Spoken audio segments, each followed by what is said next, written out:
Alright, ladies and gentlemen, I'm here on the show, and I'm here to do some news video. We're going to start with the National Football League. Kyler Murray, I think we talked about yesterday, they're planning to move on from him next week, make him a free agent. We talked about Trey Hendrickson. So the Chargers from Jeremy Fowler. The Chargers plan to release guard Mekhi Becton in the coming days. Per source, this move will save the Chargers $9.7 million on the cap. The Cowboys now officially restructured the contracts of Dakota Prescott and Tyler Smith, creating $47 million in cap space. They are still expected to restructure CeeDee Lamb's contract to help more as well. And Todd Archer said sources say the Cowboys' contract with CeeDee Lamb's contract has been restructured as well. The Cowboys are now under the cap. So they've restructured a ton of fucking contracts. The Cowboys have tendered cornerback Roddy Stewart.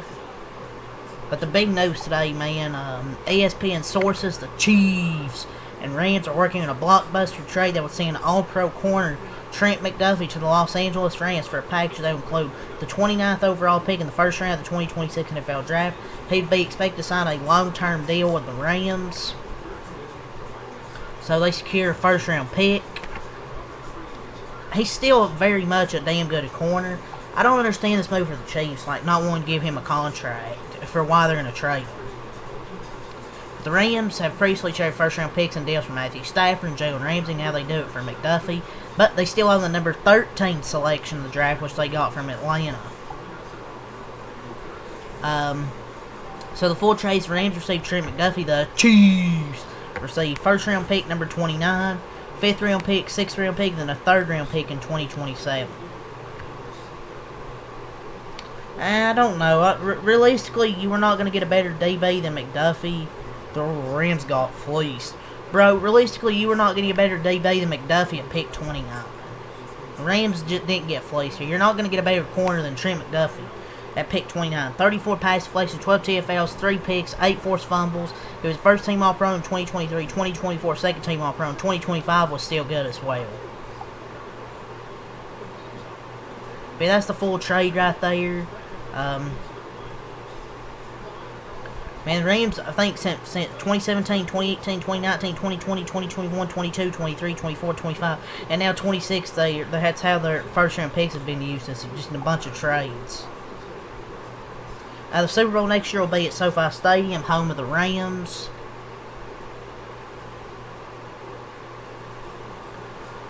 The Panthers have played exclusive rights free agent tenders on receivers Jalen Coker and Bryson Tremaine. Aaron Rodgers on the McAfee show talking about Mike McCarthy. He's one of the great guys in the league. Deep down, there's so much love and appreciation for time we spent together, and he's not made any decisions on his future yet, so we'll see what happens with him. The Chiefs now have informed Jawan Taylor that he will be released day, and then he will become a free agent. The Chargers released Will Disley, Mekhi Becton, and Savon Washington today. The Vikings, this is per Jeremy Fowler, are expected to release defensive tackle Jonathan Allen due to salary cap constraints. He had 68 tackles and 3.5 sacks since when he starts. They are $40+ million over the cap and need to get under, thus the move here. Rashid Shaheed is said not to be close to an extension with the Seahawks, and expectations that that he will now test the free agent market Monday per sources. Riley Dixon's contract, the Bucs exercised the option, preventing him from becoming a free agent and tying him through the 2026 season. The Commanders and Detroit Wise agreed on a 1-year extension. Commanders and the Shy Tuttle reached agreement on a 1-year extension. And no restricted tender for Bucs running back Sean Tucker. He'll be a free agent. So that's all from Adam Schefter and Jeremy Fowler right there. So let's get to JPA football here. So the Patriots, they are releasing wide receiver Stephon Diggs. Man, this really isn't shocking. Man, he lost his girl. They lose the Super Bowl, and now he gets released, and he might go to jail. Hold on. The Falcons could field trade calls on franchise tag tight end Kyle Pitts, according to J. Jones 9. Per Mike Garofalo, there's still no progress in a revised deal between the 49ers and star left tackle Trent Williams. He's currently on track to be released by the team prior to free agency beginning. The Bears are a team to watch the Max Crosby trade. There have been rumors that Chicago is one of his preferred destinations. Rumors the Jets have interest in potentially adding Tua Tagovailoa in free agency. And the Jets have continued interest in being garbage. The Patriots could be a potential trade candidate for Bears receiver DJ Moore. An early day 3 draft pick could be all it takes to trade for Cardinals QB Jacoby Brissett. Well, I'd hope so. So, per Dan Mercedes, the Raiders have not budged off their asking price of 2 first-round picks plus a player from Max Crosby. So, obviously a very steep asking price. Per Adam Schefter, the free agent pass rusher Trey Hendrickson would love to play for the Buccaneers. They do need a pass rusher. The Bills, 49ers, Commanders, Giants, and Chargers are all teams to watch for Mike Evans. Tampa Bay wants to keep him, but he's going to have plenty of suitors. You're talking about Mekhi Becton. Teams have reached out to Denver with trade interest in backup QB Jared Stidham. The Eagles want a first-round pick and more to facilitate an A.J. Brown trade. The Giants are releasing Bobby Okereke, linebacker and team captain. I think probably all from JP Football here. But yeah, the Patriots. This is a little update. They're releasing Stephon Diggs at the start of the league year next week. He's getting released, but it'll be next week. So let's move on to wrestling here. So source from Fightful and Fightful Select. The online comments between Rhea and Jade started as a quote playful word, but they caused confusion backstage once Ripley talking to Creative was brought up by Cargill. One member of WWE's creative team claimed they would never include a mention of Creative in any WWE storyline. Those in WWE are happy with the buzz that has emerged from the comments online.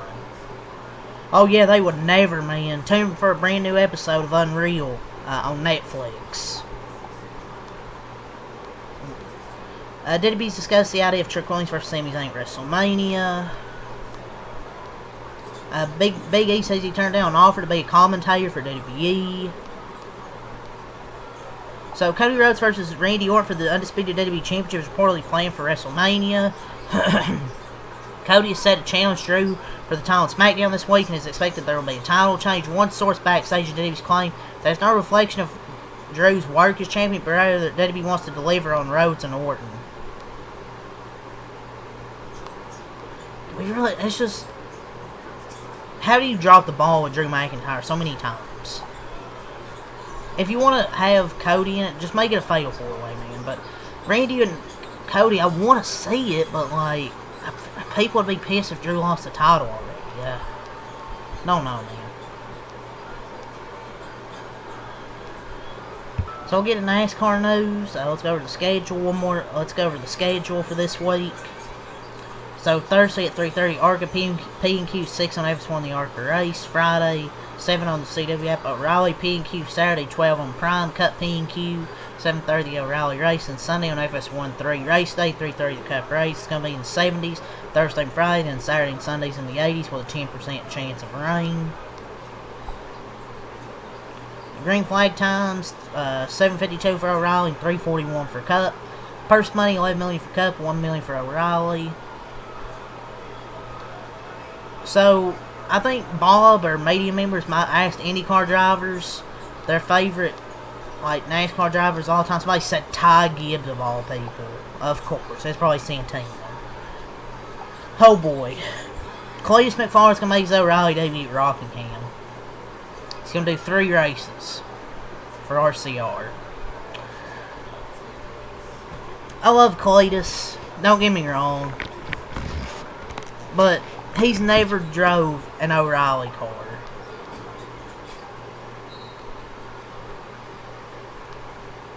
It's just, I don't know, man. I mean, having to drive, because those cars are damn hard to drive. Like, they're really tough to drive.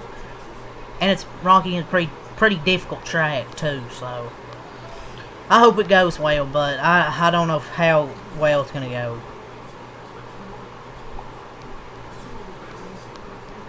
I hope I'm wrong and it goes well. In the Holler Talk podcast, when he watches that, Eric Jones wasn't feeling well at Coda. He had Harrison Burton ready to step in. He's the reserve driver for Legacy this year. Seems like a lot of guys weren't feeling well on Sunday. Yeah, but that's really all for NASCAR. We do have some things here from NBA Central. So Draymond Green defended the Hawks Magic City night and says exotic dancing is a form of art. Saying this while he has a wife and kids. Saying this. The Warriors want Draymond to spend his entire career with the team. Per Mike Dunleavy. We want Draymond here. We want him to finish his career just like we do Steph. Do we want Draymond to finish his career? I don't think he does. I don't think I do. There's some buzz around the NBA that Giannis doesn't want to play with a ball-dominant guard per Eric Pincus. This dude pisses me off. Do you want to be in Milwaukee or not? And it sounds like a specific team. He's talking about the Lakers. But Giannis is the offense. I guess he doesn't want a ball-dominant guard. Fuck that up.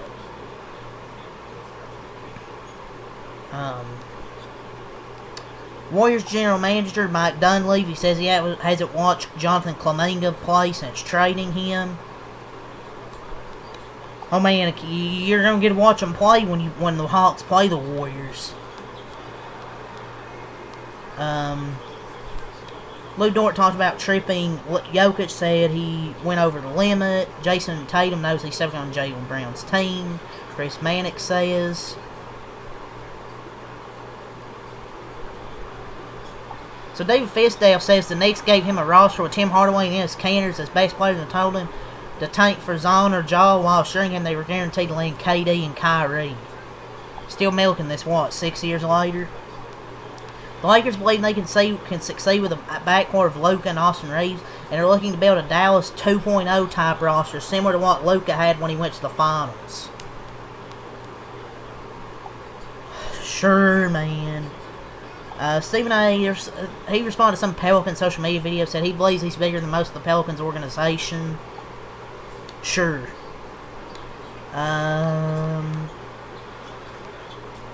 So, per Bam McMahon, it's not a matter of when, not if Jason Tatum returns this season. Daryl Morey was looking to add Kawhi Leonard to the Sixers at the trading deadline. People around the league believe that Cleveland is LeBron's most likely destination next season, as the Lakers look to build around Luka and Austin Reeves. I think that might be it for basketball here. Might be it. Yeah, but that's it. There's nothing for baseball. It's really kind of just the World Baseball Classic kicks off tonight. That's really about it. And spring training. Really. So, yeah, that's all I got. Leave a like, comment, subscribe for more. Until next time, I'm out of Peace.